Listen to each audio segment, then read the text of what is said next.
എല്ലാവർക്കും സ്വാഗതം. ഞാൻ നിങ്ങളുടെ സ്വന്തം കുട്ടിമാണ്. 5ാം ക്ലാസ്സിലെ അടിസ്ഥാന ശാസ്ത്രത്തിൽ ക്രിസ്മസ് പരീക്ഷയുമായി ബന്ധപ്പെട്ട് 3 പാഠങ്ങളാണ് നിങ്ങൾക്ക് പഠിക്കാനുള്ളത്. 3ാമത്തെ പാഠമായ വാട്ടർ ആൻഡ് ലൈഫ്, 4ാമത്തെ പാഠമായ സീഡ്സ് ഓഫ് ലൈഫ്, 5ാമത്തെ പാഠമായ the sky near at hand. ഈ 3 പാഠങ്ങളിൽ നിന്നായി ക്രിസ്മസ് പരീക്ഷയ്ക്ക് വരാൻ സാധ്യതയുള്ള ചോദ്യങ്ങളും ഉത്തരങ്ങളുമാണ് ഈ വീഡിയോയിലൂടെ ഞാൻ നിങ്ങൾക്ക് പരിചയപ്പെടുത്താൻ വേണ്ടി പോകുന്നത്. അപ്പൊ നമുക്ക് 1ാമത്തെ പാഠമായ വാട്ടർ ആൻഡ് ലൈഫ് ഒന്ന് നോക്കിയാലോ. 1ാമത്തെ ചോദ്യം, what are the stages of purification of river water? പുഴവെള്ളത്തിന്റെ ശുദ്ധീകരണ ഘട്ടങ്ങൾ ഏതൊക്കെ? ഫിൽട്ടർ ഔട്ട് ലാർജ് ഡെബ്രീസ്, അതായത് വലിയ മാലിന്യങ്ങൾ അരിച്ചു മാറ്റുന്നു. അലോ വേസ്റ്റ് ടു സെറ്റിൽ, മാലിന്യങ്ങൾ അടിയാൻ അനുവദിക്കുന്നു. സ്ട്രെയിൻ ത്രൂ മൾട്ടി ലെയേർഡ് സീവ്സ്, പല തട്ടുകൾ ഉള്ള അരിപ്പകൾ ഉപയോഗിച്ച് അരിച്ചു മാറ്റുന്നു. ഡിസിൻഫെക്ട്, രോഗാണുക്കളെ നശിപ്പിക്കുന്നു. ഇനി ഡിസ്ട്രിബ്യൂഷൻ സ്റ്റേജസ് ആണ് കേട്ടോ. Store in tanks, distribute water to houses, ടാങ്കിൽ സംഭരിക്കുന്നു, ജലം വീടുകളിലേക്ക് എത്തിക്കുന്നു. 2ാമത്തെ ചോദ്യം, what is the importance of water in our body? നമ്മുടെ ശരീരത്തിലെ ജലത്തിന്റെ പ്രാധാന്യം എന്താണ്? Many organs in our human body need water. The body temperature of the human body is maintained with the help of water. Body cells also need water. Similarly, water is needed for functions such as digestion and waste elimination. Therefore, water is necessary for all human bodily functions. നമ്മുടെ മനുഷ്യ ശരീരത്തിലെ പല അവയവങ്ങൾക്കും ജലം ആവശ്യമാണ്. മനുഷ്യ ശരീരത്തിലെ ശരീര താപനില നിലനിർത്തുന്നത് ജലത്തിന്റെ സഹായത്തോടെയാണ്. ശരീരകോശങ്ങൾക്കും ജലം ആവശ്യമാണ്. അതുപോലെ തന്നെ ദഹനം, മാലിന്യം പുറന്തള്ളൽ തുടങ്ങിയ പ്രവർത്തനങ്ങൾക്കും ജലം ആവശ്യമാണ്. അതിനാൽ മനുഷ്യന്റെ എല്ലാ ശാരീരിക പ്രവർത്തനങ്ങൾക്കും ജലം ആവശ്യമാണ്. 3ാമത്തെ ചോദ്യം, plants also need water, but what are the functions of water in plants? സസ്യങ്ങൾക്കും ജലം ആവശ്യമാണ്. എന്നാൽ എന്തെല്ലാം ധർമ്മങ്ങളാണ് ജലം സസ്യങ്ങളിൽ നിർവഹിക്കുന്നത്? ഫോർ ഫോട്ടോസിന്തസിസ്, പ്രകാശ സംശ്ലേഷണത്തിന്. To transport food from the leaves to other parts of plants, ആഹാരത്തിനെ വേരിൽ നിന്നും ഇലയിലേക്കും മറ്റ് ഭാഗങ്ങളിലേക്കും എത്തിക്കുന്നതിന്. To transport the absorbed minerals to the leaves, ആഗിരണം ചെയ്ത ലവണങ്ങളെ ഇലകളിലേക്ക് എത്തിക്കുന്നതിന്. To maintain the structure of the plant body, സസ്യശരീരത്തിന്റെ ഘടന നിലനിർത്തുന്നതിന്. 4ാമത്തെ ചോദ്യം, list the objects that float in water and those that do not float. വെള്ളത്തിൽ പൊങ്ങിക്കിടക്കുന്ന വസ്തുക്കൾ, പൊങ്ങിക്കിടക്കാത്ത വസ്തുക്കൾ എന്നിങ്ങനെ പട്ടികപ്പെടുത്തുക അല്ലെങ്കിൽ തരംതിരിക്കുക. ആദ്യം നമുക്ക് പൊങ്ങിക്കിടക്കുന്ന വസ്തുക്കൾ നോക്കിയാലോ. Floating in water, balloon, wood piece, camphor എന്ന് പറഞ്ഞാൽ കർപ്പൂരാണ്, പ്ലാസ്റ്റിക്, ലീഫ്, വാക്സ് എന്ന് പറഞ്ഞാൽ മെഴുക്, ഐസ്. ഇനി things that do not float in water, അതായത് വെള്ളത്തിൽ പൊങ്ങിക്കിടക്കാത്ത വസ്തുക്കൾ. Stone, coin, iron nail, other heavy object. Iron nail എന്ന് പറഞ്ഞാൽ ഇരുമ്പാണിയാണ്. 5ാമത്തെ ചോദ്യം, are all object soluble in water? 6ാമത്തെ ചോദ്യം, prepare an experiment to identify and classify substance that dissolve and that doesn't dissolve in water. Learning objective, അതായത് ലക്ഷ്യം. Identify and classify substances that dissolve and that doesn't dissolve in water. Hypothesis, there are substances that dissolve and that doesn't dissolve in water. Materials, glass, beaker, water, spoon, sugar, salt, vinegar, baking soda, detergent, kerosene, coconut oil, wax, camphor, turmeric, potassium permanganate. ഇനി experiment procedure ആണ്. Take some water in a beaker and add a spoonful of sugar to it and dissolve it. Then dissolve each test substance in turn in this way. Observe which of them dissolve and which do not. Observation. Soluble എന്തൊക്കെ substance ആണെന്നാണ് പറയുന്നത് കേട്ടോ. Sugar, salt, baking soda, soap powder, turmeric, potassium permanganate, ഇതൊക്കെ വെള്ളത്തിൽ soluble ആണ്, അലിഞ്ഞു ചേർന്നതാണ്. ഇനി ഇൻസോല്യൂബിൾ എന്താണെന്ന് നോക്കാം. വെള്ളത്തിൽ അലിഞ്ഞു ചേരാത്തത്: vinegar, soap powder, kerosene, coconut oil, wax, camphor. ഇനി കൺക്ലൂഷൻ ആണ് കേട്ടോ. Not all substances dissolve in water. There are solid and liquid substances that dissolve in water. എന്ന് വെച്ച് കഴിഞ്ഞാൽ എല്ലാ വസ്തുക്കളും ജലത്തിൽ ലയിക്കുകയില്ല. ജലത്തിൽ ലയിക്കുന്നവയിൽ ഖരവസ്തുക്കളും ദ്രാവക വസ്തുക്കളും ഉണ്ടാകും. 7ാമത്തെ ചോദ്യം, do gases dissolve in water? വാതകങ്ങൾ വെള്ളത്തിൽ ലയിക്കുമോ? ഉത്തരം yes, they dissolve. Fish breathe due to oxygen dissolved in water. ലയിക്കും, കാരണം ജലത്തിൽ ലയിച്ചു ചേർന്ന ഓക്സിജൻ കാരണമാണ് മത്സ്യങ്ങൾ ശ്വസിക്കുന്നത്. അപ്പൊ അതിൽ നിന്ന് നമുക്ക് മനസ്സിലാവൂലേ വാതകങ്ങൾ ജലത്തിൽ ലയിക്കുമെന്ന്. എട്ടാമത്തെ ചോദ്യം, list the following as solution, solute and solvent.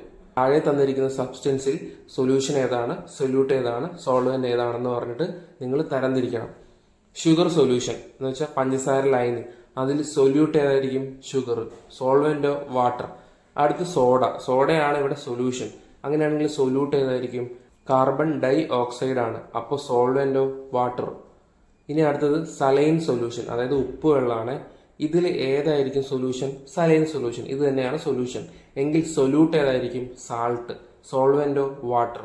അതുപോലെ അടുത്ത സൊല്യൂഷൻ ആണ് ബ്രൈൻ സൊല്യൂഷൻ, എന്ന് വെച്ചാൽ തുരിശ് ലായനി. ഇതിനകത്ത് സൊല്യൂട്ട് ഏതായിരിക്കും? ബ്രൈൻ. സോൾവെന്റ് എന്തായിരിക്കും? വാട്ടർ.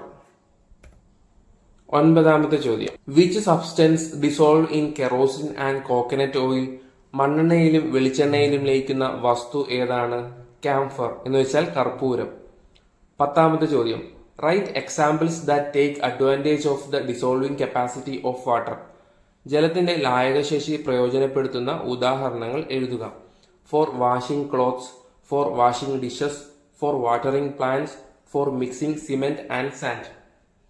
11ാമത്തെ ചോദ്യം, we use the ability of water to conduct heat. Which are those situations? ചൂട് വഹിക്കാനുള്ള ജലത്തിന്റെ കഴിവ് പല സന്ദർഭങ്ങളിലും നാം പ്രയോജനപ്പെടുത്താറുണ്ട്. ഏതെല്ലാമാണ് അത്തരം സന്ദർഭങ്ങൾ? For cooking rice, for cooking eggs, in the medical field, in the industrial field, electrical manufacturing. 12ാമത്തെ ചോദ്യം, what happens to the moisture in the wet clothes as they get dry? നനഞ്ഞ തുണി ഉണങ്ങുമ്പോൾ തുണിയിലെ ജലാംശത്തിന് എന്ത് സംഭവിക്കുന്നു?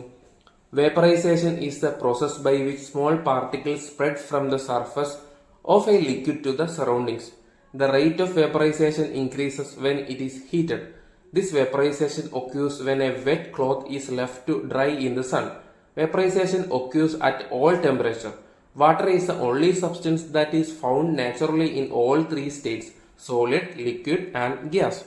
ഒരു ദ്രാവകത്തിന്റെ ഉപരിതലത്തിൽ നിന്ന് ചെറുകണികകൾ ചുറ്റുപാടിലേക്ക് വ്യാപിക്കുന്നതിനെ ബാഷ്പീകരണം എന്ന് പറയുന്നു. ചൂടാകുമ്പോൾ ബാഷ്പീകരണ തോത് വർദ്ധിക്കുന്നു. നനഞ്ഞ തുണി വെയിലത്ത് ഉണക്കാനിടുമ്പോൾ സംഭവിക്കുന്നത് ഈ ബാഷ്പീകരണമാണ്. ബാഷ്പീകരണം എല്ലാ താപനിലയിലും സംഭവിക്കുന്നു. ഖരം, ദ്രാവകം, വാതകം എന്നീ 3 അവസ്ഥയിലും പ്രകൃതിദത്തമായി കാണപ്പെടുന്ന ഏക പദാർത്ഥമാണ് ജലം.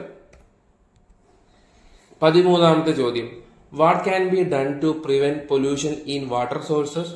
ജലസ്രോതസ്സുകളിലെ മലിനീകരണം തടയാൻ നമ്മൾ എന്തൊക്കെ ചെയ്യണം? Do not let waste from factories flow into water sources. ഫാക്ടറികളിൽ നിന്നും വരുന്ന മാലിന്യങ്ങൾ ജലസ്രോതസ്സുകളിലേക്ക് ഒഴുക്കിവിടാതെ ഇരിക്കുക. ഡു നോട്ട് ബാത്ത് കാറ്റിൽ ഇൻ പോണ്ട്സ്, റിവേഴ്സ് എക്സെട്ര. കന്നുകാലികളെ കുളത്തിലും പുഴയിലും മറ്റും കുളിപ്പിക്കാതിരിക്കുക. Do not let pesticides reach water sources. കീടനാശിനികൾ ജലസ്രോതസ്സുകളിൽ എത്താതെ നോക്കുക. Organise awareness classes to prevent pollution of water sources. ജലസ്രോതസ്സുകളിലെ മലിനീകരണം തടയാൻ ബോധവൽക്കരണ ക്ലാസുകൾ സംഘടിപ്പിക്കുക. 14ാമത്തെ ചോദ്യം, write the characteristics of water. ജലത്തിന്റെ സവിശേഷതകൾ എഴുതുക. It is found in different states: solid, liquid, gas. അതായത് ജലം വ്യത്യസ്ത അവസ്ഥകളിൽ കാണപ്പെടുന്നു. ഏതൊക്കെയാണ് നമ്മൾ പറഞ്ഞു? Solid, liquid, gas. It has no specific shape. ജലത്തിന് പ്രത്യേക ആകൃതിയില്ല. Water maintains it surface area. ജലം വിധാനം പാലിക്കുന്നു. Water is a universal solvent. ജലം സാർവീക ലായകമാണ്. Water has the ability to evaporate. ജലത്തിന് ബാഷ്പീകരിക്കാനുള്ള കഴിവുണ്ട്. 15ാമത്തെ ചോദ്യം, write an example of water maintaining it surface area. Like in a river, water also remain at the same height in a well. അതായത് water എല്ലാ വാട്ടർ ബോഡീസിലും same height ആയിരിക്കും. ഇപ്പോൾ ഒരു കിണറിലെ ആണെങ്കിലും കുളത്തിലാണെങ്കിലും പുഴയിലെ ആണെങ്കിലും വെള്ളം ഒരേ ലെവലിലായിരിക്കും ഉണ്ടാവുന്നത്. അതാണ് water maintains it surface area എന്ന് പറയാൻ കാരണം. ഇത് സാമ്പിൾ ക്വസ്റ്റ്യൻസ് ആണ്. Activity 1, which characteristic of water is indicated by the illustration given below. ഇവിടെ ഇല്ലുസ്ട്രേഷൻ എന്ന് പറയുന്നത് water maintain it surface area ആണ്. ടെക്സ്റ്റ് ബുക്കിൽ അതിന് ചിത്രമുണ്ട്, നിങ്ങൾ അത് നോക്കിയാൽ മതി കേട്ടോ. അപ്പോൾ ആ ചിത്രത്തിനനുസരിച്ചാണ് അതിന്റെ ഉത്തരം എങ്ങനെയായിരിക്കും വരിക? Water maintains it's surface area. From the following find the characteristic that is suitable for pure water. താഴെ കൊടുത്തിരിക്കുന്നവയിൽ നിന്ന് ശുദ്ധജലത്തിന് അനുയോജ്യമായ സവിശേഷത കണ്ടെത്തി എഴുതുക. A. It is A solution. B. It is a universal solvent. C. It cannot conduct heat. D. It has A unique shape. ഇതിൽ ഏതായിരിക്കും വാട്ടറിന്റെ ശരിയായ സവിശേഷത? B. It is a universal solvent. രണ്ടാമത്തെ പാഠമാണ് സീഡ്സ് ഓഫ് ലൈഫ്. നമുക്കിപ്പോ ഒന്നാമത്തെ ചോദ്യത്തിലേക്ക് പോയാലോ? Do all seeds buried in the soil germinate? മണ്ണിൽ കുഴിച്ചിട്ട എല്ലാ വിത്തുകളും മുളയ്ക്കുമോ? The necessary factors for seed germination are water, air and favourable temperature. Seeds germinate only when they receive them. വിത്ത് മുളയ്ക്കാൻ ആവശ്യമായ ഘടകങ്ങളാണ് ജലം, വായു, അനുകൂല താപനില. ഇവ ലഭിച്ചാൽ മാത്രമേ വിത്ത് മുളയ്ക്കുകയുള്ളൂ. രണ്ടാമത്തെ ചോദ്യം, is soil necessary for seed germination? Is water necessary for seed germination? അടുത്തത്, is sunlight necessary for seed germination? Prepare an experiment. The exact note for this are pinned in the comment box below. അപ്പോൾ ഇതിന്റെ experiment ഒക്കെ notes തൊട്ട് താഴെ comment ബോക്സിൽ ഇട്ടിട്ടുണ്ട്. നിങ്ങൾക്ക് ആവശ്യമെങ്കിൽ ആ എക്സ്പെരിമെന്റ് ഒക്കെ നോക്കാവുന്നതാണ്. മൂന്നാമത്തെ ചോദ്യം, is soil and light necessary for seed germination? വിത്ത് മുളയ്ക്കാൻ മണ്ണ്, പ്രകാശം എന്നിവ ആവശ്യമാണോ? Not necessary. What are the parts of a seed? ഇതിന്റെ ഭാഗങ്ങൾ എന്തൊക്കെയാണ്? ഒന്നാമത്തെ ഭാഗമാണ് സീഡ് കോട്ട്. അപ്പൊ അതിന്റെ ധർമ്മം എന്താണ്? This covers the seed. രണ്ടാമത്തെ പാർട്ടാണ് radicle. The part of that germinate and grow downwards. റാഡിക്കലിന്റെ ഫംഗ്ഷൻ എന്താ? അത് മുളച്ച് താഴേക്ക് വരുന്നു. താഴേക്ക് വരുന്ന ഭാഗമാണ് റാഡിക്കൽ, വിത്തിൽ നിന്ന് താഴേക്ക് വരുന്നത്. നാലാമത്തേത്, അടുത്ത പാർട്ടാണ് plumule. The part that germinate and grow upward. ഇത് വിത്തിൽ നിന്ന് മുകളിലേക്ക് വളരുന്ന ഭാഗമാണ്. ഇനി അടുത്ത ഭാഗമാണ് cotyledon. The primary leaves within the seed. These store food. വിത്തിലെ ആദ്യത്തെ ഇലകളാണ് കോട്ടിലിഡോൺ. ഇവയിൽ ആഹാരം സംഭരിച്ചു വെച്ചിരിക്കുന്നു. അഞ്ചാമത്തെ ചോദ്യം, write the changes that occur during seed germination in order. വിത്ത് മുളയ്ക്കുമ്പോൾ വരുന്ന മാറ്റങ്ങൾ ക്രമമായി എഴുതുക. The seed becomes soaked. വിത്ത് കുതിരുന്നു. The shell burst. പുറന്തോട് പൊട്ടുന്നു. The radical comes out. ബീജമൂലം പുറത്തു വരുന്നു. The plumule comes out. ബീജശീർഷം പുറത്തു വരുന്നു. The plumule becomes the stem and leaf. ബീജം മൂലം വളർന്ന് വേരും ഇലകളൊക്കെ ആയിട്ട് മാറുന്നു. ആറാമത്തെ ചോദ്യം, which plant parts are used as planting material? നടീൽ വസ്തുക്കളായി ഉപയോഗിക്കുന്ന സസ്യഭാഗങ്ങൾ ഏതൊക്കെയാണെന്നാണ് ചോദ്യം. ഒന്നാമത്തെ ഭാഗമാണ് സീഡ്. സീഡ് എന്ന് പറഞ്ഞാൽ എന്താ? വിത്ത്. വിത്ത് നട്ട് ഉണ്ടാകുന്ന സസ്യങ്ങൾ ഏതൊക്കെയാണ്? Coconut, paddy, cucumber. അടുത്തതാണ് സ്റ്റെം. സ്റ്റെം എന്ന് പറഞ്ഞാൽ തണ്ടാണ് അല്ലെ. തണ്ട് നട്ടുണ്ടാകുന്ന സസ്യങ്ങൾ ഏതൊക്കെയാണ്? Bougainvillea, rose. അടുത്തത് റൂട്ട് അഥവാ ഭൂകാണ്ഡം. ഭൂകാണ്ഡം അല്ലെങ്കിൽ റൂട്ട് നട്ടുണ്ടാകുന്ന സസ്യങ്ങൾ ഏതൊക്കെയാണ്? യാം, ജിഞ്ചർ, ടെർമറിക്. അടുത്തത് ലീഫ്. ലീഫ് നട്ടുണ്ടാകുന്ന സസ്യം ഏതാണ്? ബ്രയോഫില്ലം അല്ലെങ്കിൽ ഇലമുളച്ചി എന്നാണ് അതിന്റെ മലയാളം പേര്. ഏഴാമത്തെ ചോദ്യം, വാട്ട് ഈസ് സീഡ് ഡിസ്പേഴ്സൽ? എന്താണ് വിത്ത് വിതരണം? Seed dispersal is the process by which seeds reach different plants from the mother plant. മാതൃസസ്യത്തിൽ നിന്നും പല സസ്യങ്ങളിലേക്ക് വിത്തുകൾ എത്തിച്ചേരുന്ന പ്രവർത്തനമാണ് വിത്ത് വിതരണം. എട്ടാമത്തെ ചോദ്യം, what are the methods of seed dispersal of various plants? വിവിധ സസ്യങ്ങളുടെ വിത്ത് വിതരണ രീതികൾ എങ്ങനെയെല്ലാമാണ്? By wind. വിൻഡ് എന്ന് പറഞ്ഞാൽ കാറ്റിലൂടെ. കാറ്റിലൂടെയുള്ള വിത്ത് വിതരണം ഏതൊക്കെ സസ്യങ്ങളാണുള്ളത്? ഓർക്കിഡ്, കോട്ടൺ വുഡ് ട്രീ, മിൽവീഡ്, പാപ്പൂസ് എന്ന് പറഞ്ഞാൽ അപ്പൂപ്പൻ താടി. ബൈ എക്സ്പ്ലോഷൻ എന്ന് പറഞ്ഞാൽ പൊട്ടിത്തെറിച്ചുള്ള വിത്ത് വിതരണം ഏതൊക്കെയാണ്? Ladies finger, balsam. By water ജലത്തിലൂടെയുള്ള വിത്ത് വിതരണം ഏതൊക്കെയാണ്? Coconut, lotus, mangrove plant. Mangrove plant എന്ന് പറഞ്ഞു കഴിഞ്ഞാൽ കണ്ടൽ ചെടിയാണ് കേട്ടോ. ബൈ ബേർഡ്സ് പക്ഷികൾ വഴിയുള്ള വിത്ത് വിതരണം ഏതൊക്കെ സസ്യങ്ങളാണ്? ഗുവ, മൾബറി, പപ്പായ. ഒൻപതാമത്തെ ചോദ്യം, what is reticulate venation? Explain with an example. Leaves that look like a net made up of branches and sub branches. Example, rose, tulasi, hibiscus, papaya. എന്താണ് ജാലിക ശിലാവിന്യാസം എന്നാണ് ചോദിക്കുന്നത്. എന്താണ്? ശാഖകളും ഉപശാഖകളും ചേർന്ന് വല പോലെ കാണപ്പെടുന്ന ഇലകൾ ഉള്ള ചെടികളെയാണ് എന്ത് പറയാം? ശാഖകളും ഉപശാഖകളും ചേർന്ന് വല പോലെ കാണപ്പെടുന്ന ഇലകളാണ് ജാലിക ശിലാവിന്യാസത്തിൽ ഉള്ളത്. ഉദാഹരണം നമ്മളിപ്പോ പറഞ്ഞു. 10ാമത്തെ ചോദ്യം, explain parallel venation with an example. The veins in the leaves run parallel without meeting each other. എന്താണ് സമാന്തര വിന്യാസം എന്നാണ് ചോദിക്കുന്നത്. ഇലകളിലെ സിരകൾ പരസ്പരം കൂട്ടിമുട്ടാതെ സമാന്തരമായി പോകുന്നതാണ് parallel venation. Example bamboo, grass, rice, coconut, wheat, maize, banana, sugar cane. 11ാമത്തെ ചോദ്യം, what is tap root system? എന്താണ് തായ്വേര് പടലം? The root system consisting of a tap root growing downwards base of the stem and branching roots growing from it. Example mango tree, jackfruit tree. കാണ്ഡത്തിന്റെ ചുവട്ടിൽ നിന്ന് താഴേക്ക് വളരുന്ന പ്രധാന വേരും ശാഖാവേരുകളൊക്കെ ഉള്ളതിനെയാണ് നമ്മൾ തായ്വേര് പടലം അല്ലെങ്കിൽ ടാപ്പ് റൂട്ട് സിസ്റ്റം എന്ന് പറയുന്നത്. ഉദാഹരണം നമ്മളിപ്പോൾ പറഞ്ഞു കഴിഞ്ഞു. 12ാമത്തെ ചോദ്യം, what is fibrous root system? എന്താണ് നാരുവേര് പടലം? Many fibre like roots grow from the base of the stem. Example paddy, grass, bamboo, sugar cane. കാണ്ഡത്തിന്റെ ചുവട്ടിൽ നിന്ന് വളരുന്ന നാരുകൾ പോലുള്ള ധാരാളം വേരുകളെയാണ് എന്ത് പറയാ? ഫൈബ്രസ് റൂട്ട് സിസ്റ്റം എന്ന് പറയാം. എക്സാമ്പിൾ ഇപ്പൊ പറഞ്ഞു കഴിഞ്ഞല്ലോ.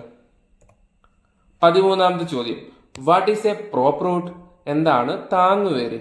It grows from the top as a support. ശിഖരത്തിൽ നിന്നും താങ്ങായി വളരുന്നു. എക്സാമ്പിൾ എന്താണ്? Banyan tree. മലയാളത്തിൽ ഇതിനെ ആൽമരം എന്ന് പറയും. 14ാമത്തെ ചോദ്യം, വാട്ട് ആർ ക്ലിഞ്ചിങ് റൂട്ട്സ്? എന്താണ് പറ്റുവേരുകൾ?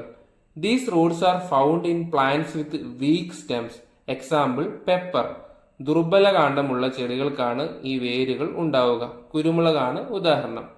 15ാമത്തെ ചോദ്യം, what are breathing roots or pneumatophores? എന്താണ് ശ്വസന വേരുകൾ എന്നാണ് ചോദിക്കുന്നത്. Grows in swampy areas plants have these roots. These roots rise from the soil into the atmosphere. They help in the exchange of gases. Example mangroves. ചതുപ്പ് പ്രദേശങ്ങളിൽ വളരുന്ന ചെടികൾക്കാണ് ഈ വേരുകൾ ഉള്ളത്. ഈ വേരുകൾ മുകളിലേക്കാണ് വളരുന്നത്. ഇവ വായു വലിച്ചെടുക്കുന്നു. എക്സാമ്പിൾ എന്താണ്? മാൻഗ്രൂവ്സ് എന്ന് പറഞ്ഞാൽ അതിന് മലയാളം നമുക്കറിയാം അല്ലെ, കണ്ടൽ കാടുകൾ.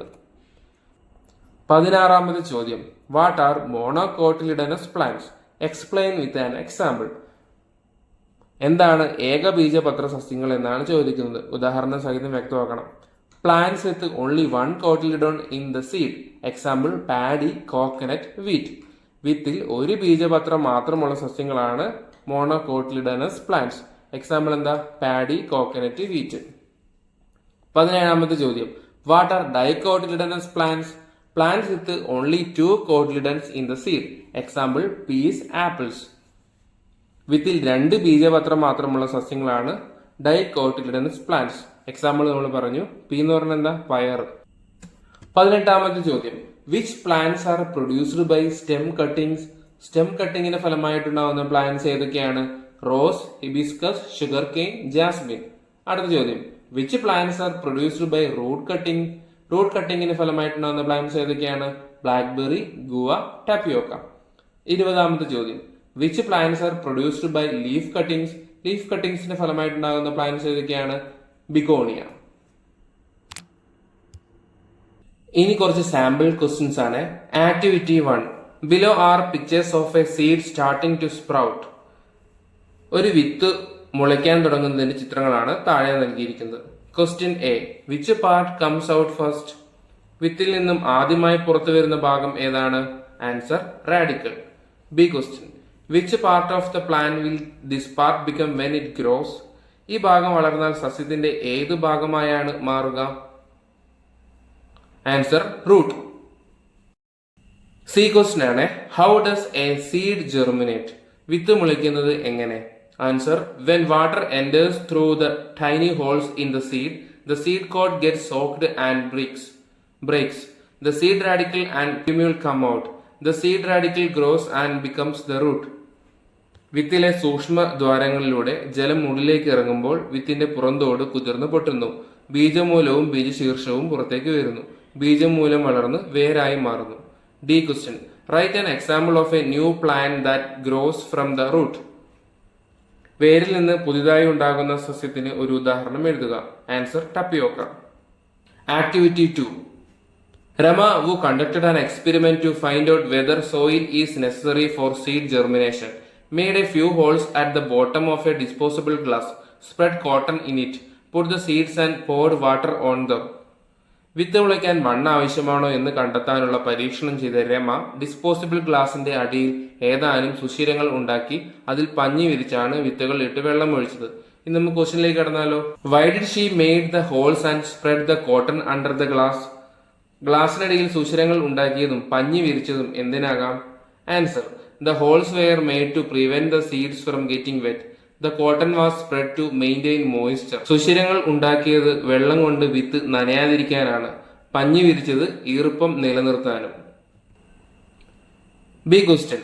What will be her discovery? എന്തായിരിക്കും അവളുടെ കണ്ടെത്തൽ? Seeds do not need soil to germinate. വിത്ത് മുളയ്ക്കാൻ മണ്ണ് ആവശ്യമില്ല. C question. What are the elements needed for seeds to germinate? വിത്ത് മുളയ്ക്കാൻ ആവശ്യമായ ഘടകങ്ങൾ എന്തെല്ലാമാണ്? Answer air, water, favourable temperature. അടുത്ത പാഠമാണ് the sky near at hand. ഒന്നാമത്തെ ചോദ്യത്തിലേക്ക് പോയാലോ. What constellation would you get if you put 7 stars together? This constellation is also known as the Big Dipper. 7 നക്ഷത്രങ്ങളെ യോജിപ്പിച്ചാൽ കിട്ടുന്ന നക്ഷത്രഗണം ഏത്? ഈ നക്ഷത്രഗണം ബിഗ് ഡിപ്പർ എന്നും കൂടി അറിയപ്പെടുന്നു. ഏതാണ് ഈ നക്ഷത്രഗണം? ദ സപ്തർഷീസ്. രണ്ടാമത്തെ ചോദ്യം. The star used in ancient times to know the direction. പണ്ട് കാലത്ത് ദിശ അറിയാൻ ഉപയോഗിച്ചിരുന്ന നക്ഷത്രഗണം ഏതാണ്? The hunter. മലയാളത്തിൽ ഇതിനെ വേട്ടക്കാരൻ എന്ന് പറയും. മൂന്നാമത്തെ ചോദ്യം. What preparations should be made for star watching? നക്ഷത്ര നിരീക്ഷണത്തിന് എന്തെല്ലാം ഒരുക്കങ്ങളാണ് വേണ്ടത്? A star map should be used. Open place should be chosen for star observation. The horizon should be clearly visible. എന്ന് വെച്ച് കഴിഞ്ഞാൽ നക്ഷത്ര മാപ്പ് ഉപയോഗിക്കണം. തുറസായ സ്ഥലമാണ് നക്ഷത്ര നിരീക്ഷണത്തിന് തിരഞ്ഞെടുക്കേണ്ടത്. ചക്രവാളം അല്ലെങ്കിൽ ആകാശം നന്നായി ക്ലിയർ ആയിട്ട് കാണുകയും വേണം. നാലാമത്തെ ചോദ്യം. What problems can be faced by the people who reach the space station for experiments? പരീക്ഷണങ്ങൾക്കും മറ്റുമായി ബഹിരാകാശ നിലയങ്ങളിൽ എത്തുന്നവർക്ക് എന്തൊക്കെ പ്രശ്നങ്ങളാണ് നേരിടേണ്ടി വരുന്നത്? ലാക്ക് ഓഫ് എയർ, വായുവില്ലായ്മ. കാനോട്ട് ഹിയർ സൗണ്ട്, ബഹിരാകാശത്ത് ശബ്ദം കേൾക്കാൻ പറ്റാത്ത അവസ്ഥയുണ്ട്. വെയ്റ്റ്ലെസ്നെസ്, ഭാരമില്ലായ്മ. Because there is no gravity in space, ബഹിരാകാശത്ത് ഗുരുത്വാകർഷണമില്ല. Apart from these, researchers in space stations face challenges in many other things such as food, immunity, temperature differences, etc. ഇവ കൂടാതെ ഭക്ഷണം, രോഗപ്രതിരോധ ശേഷി, താപനിലയിലെ വ്യത്യാസം തുടങ്ങി ഒട്ടേറെ കാര്യങ്ങളിൽ ബഹിരാകാശ നിലയങ്ങളിലെ ഗവേഷകർ വെല്ലുവിളി നേരിടുന്നുണ്ട്. അഞ്ചാമത്തെ ചോദ്യം. What is a name given to the celestial bodies that shine on their own? സ്വയം പ്രകാശിക്കുന്ന ആകാശഗോളങ്ങൾക്ക് പറയുന്ന പേരെന്ത്? സ്റ്റാർസ്. ആറാമത്തെ ചോദ്യം. What is the solar system? എന്താണ് സൗരയൂഥം? The solar system consist of the sun, the planets around the sun, satellites and many other celestial bodies. സൂര്യനും സൂര്യനെ ചുറ്റുന്ന ഗ്രഹങ്ങളും ഉപഗ്രഹങ്ങളും മറ്റനേകം വസ്തുക്കളും ചേർന്നതാണ് സൗരയൂഥം. അടുത്ത ചോദ്യം. How many planets are there in solar system? Name them. There are 8 planets in the solar system. ഏതൊക്കെയാണത്? Mercury, Venus, Earth, Mars, Jupiter, Saturn, Uranus, Neptune. എട്ടാമത്തെ ചോദ്യം. Between the orbits of which planets does the earth orbit lie? ഭൂമിയുടെ പരിക്രമണ പഥത്തിന്റെ സ്ഥാനം ഏതെല്ലാം പരിക്രമണ പഥങ്ങൾക്കിടയിലാണ്? The position of our earth orbit is third from the sun. Earth is between Venus and Mars in the solar system. സൂര്യനിൽ നിന്നും മൂന്നാമതായാണ് നമ്മുടെ ഭൂമിയുടെ പരിക്രമണ പഥത്തിന്റെ സ്ഥാനം. സൗരയൂഥത്തിൽ ശുക്രനും ചൊവ്വയ്ക്കും ഇടയിലാണ് ഭൂമി. ഒൻപതാമത്തെ ചോദ്യം. Which is the first artificial satellite of India? ഇന്ത്യയുടെ ആദ്യത്തെ കൃത്രിമ ഉപഗ്രഹം ഏതാണ്? ആര്യഭട്ട. പത്താമത്തെ ചോദ്യം. What are the services provided by artificial satellites? കൃത്രിമ ഉപഗ്രഹങ്ങൾ നൽകുന്ന സേവനങ്ങൾ എന്തെല്ലാമാണ്? കമ്മ്യൂണിക്കേഷൻ എന്ന് വെച്ചാൽ വാർത്താവിനിമയം, വെതർ ഫോർകാസ്റ്റിംഗ്, കാലാവസ്ഥാ പ്രവചനം, internet system, GPS navigation, scientific expedition in the field of defence. What are the artificial satellites of India and their users? ഇന്ത്യയുടെ കൃത്രിമ ഉപഗ്രഹങ്ങളും അവയുടെ ഉപയോഗങ്ങളും എന്തെല്ലാം? ഇൻസാറ്റ് എന്തിനാ ഉപയോഗിക്കുന്നത്? Satellite communication. എഡ്യൂസാറ്റോ എഡ്യൂക്കേഷൻ അഥവാ വിദ്യാഭ്യാസത്തിന് വേണ്ടി ഉപയോഗിക്കുന്നു. കാർട്ടോസാറ്റോ ജിയോഗ്രഫിക്കൽ ഒബ്സർവേഷൻ എന്ന് വെച്ചാൽ ഭൗമ നിരീക്ഷണത്തിനായിട്ട് ഉപയോഗിക്കുന്നു. ആസ്ട്രോസാറ്റോ ആസ്ട്രോണോമി ആൻഡ് ആസ്ട്രോഫിസിക്സ് റിസർച്ച് ജ്യോതിശാസ്ത്ര പഠനത്തിനായിട്ട് ഉപയോഗിക്കുന്നു. ജിസാറ്റ് 7 ഡിഫൻസ് അല്ലെങ്കിൽ പ്രതിരോധത്തിനായിട്ട് ഉപയോഗിക്കുന്നു. 12ാമത് ചോദ്യം, which are the space research organisations of different countries? വിവിധ രാജ്യങ്ങളുടെ ബഹിരാകാശ ഗവേഷണ സ്ഥാപനങ്ങൾ ഏതൊക്കെ? ISRO ആരുടെയാണ്? ഇന്ത്യയുടേത്. ESAO യൂറോപ്പിന്റെ ഏജൻസിയാണ്. നാസയോ USA എന്ന് പറഞ്ഞാൽ അമേരിക്കയാണ് കേട്ടോ. ജാക്സ ഏത് രാജ്യത്തിന്റെ ബഹിരാകാശ ഏജൻസിയാണ്? ജപ്പാന്റെ. CSAO കാനഡയുടെ. 13ാമത് ചോദ്യം, when did man first set foot on the moon? മനുഷ്യൻ ആദ്യമായി ചന്ദ്രനിൽ കാലുകുത്തിയത് എപ്പോഴാണ്? ജൂലൈ 21, 1969. 14ാമത് ചോദ്യം, which is the world first artificial satellite? ലോകത്തിലെ ആദ്യത്തെ കൃത്രിമ ഉപഗ്രഹം ഏതാണ്? സ്പുട്നിക് 1. 15ാമത്തെ ചോദ്യം, when is International Space Week celebrated? അന്താരാഷ്ട്ര ബഹിരാകാശ വാരമായി ആചരിക്കുന്നത് എപ്പോഴാണ്? October 4 to 10. 16ാമത്തെ ചോദ്യം, what R India's lunar mission? ഇന്ത്യയുടെ ചാന്ദ്ര ദൗത്യങ്ങൾ ഏതൊക്കെ? ചാന്ദ്രയാൻ 1 അത് ഒക്ടോബർ 22, 2008 വിക്ഷേപിച്ചത്. ചാന്ദ്രയാൻ 2 അത് 2019 ജൂലൈ 22 വിക്ഷേപിച്ചത്. ചാന്ദ്രയാൻ 3 അത് 2023 ജൂലൈ 14 വിക്ഷേപിച്ചത്. അടുത്ത ചോദ്യം, what are the other Indian space project? അതായത് മറ്റ് ഇന്ത്യൻ ബഹിരാകാശ പദ്ധതികൾ ഏതൊക്കെയാണ്? മംഗൾയാൻ അത് മാർസ് എക്സ്പെഡീഷൻ ആണ് അഥവാ ചൊവ്വ പര്യവേഷണം എന്ന് പറയാം. ആദിത്യ L1 അത് സോളാർ എക്സ്പെഡീഷൻ ആണ് എന്ന് വെച്ചാൽ സൗര പര്യവേഷണം, സൂര്യനെ കുറിച്ച് പഠിക്കാനാണ് ആദിത്യ L1 വിക്ഷേപിച്ചത്. അടുത്തതാണ് ഗഗനിയാൻ അത് സ്പേസ് എക്സ്പെഡീഷൻ ആണ് എന്ന് പറഞ്ഞാൽ ബഹിരാകാശ പര്യവേഷണം. 18ാമത് ചോദ്യം, which was India's first lunar expedition mission? ഇന്ത്യയുടെ ആദ്യത്തെ ചാന്ദ്ര പര്യവേഷണ ദൗത്യം ഏതാണ്? ചാന്ദ്രയാൻ 1. 19ാമത്തെ ചോദ്യം, who established the Thumba equatorial launching station? Thumba equatorial launching station സ്ഥാപിച്ചത് ആരാണ്? വിക്രം സാരാഭായ്. 20ാമത്തെ ചോദ്യം, understand the pictures of various constellations and their names well. Example hunter Saptarshis അതായത് വിവിധ നക്ഷത്ര ഗണങ്ങളുടെ ചിത്രങ്ങളും അവയുടെ പേരുകളും നന്നായിട്ട് മനസ്സിലാക്കി വെക്കുക. ഇത് ടെക്സ്റ്റ് ബുക്കിലുണ്ട്. ടെക്സ്റ്റ് ബുക്ക് നോക്കി മനസ്സിലാക്കി വെക്കണം. ചിലപ്പോൾ പരീക്ഷയ്ക്ക് ചിത്രം തന്നിട്ട് അത് ഏതൊക്കെയാണെന്ന് ചോദിക്കാൻ സാധ്യതയുണ്ട്. ഈ വീഡിയോ ഇഷ്ടമായെങ്കിൽ ലൈക്ക് ചെയ്യുക, ഷെയർ ചെയ്യുക. ചാനൽ സബ്സ്ക്രൈബ് ചെയ്യാൻ മറക്കില്ലല്ലോ അല്ലേ? താങ്ക്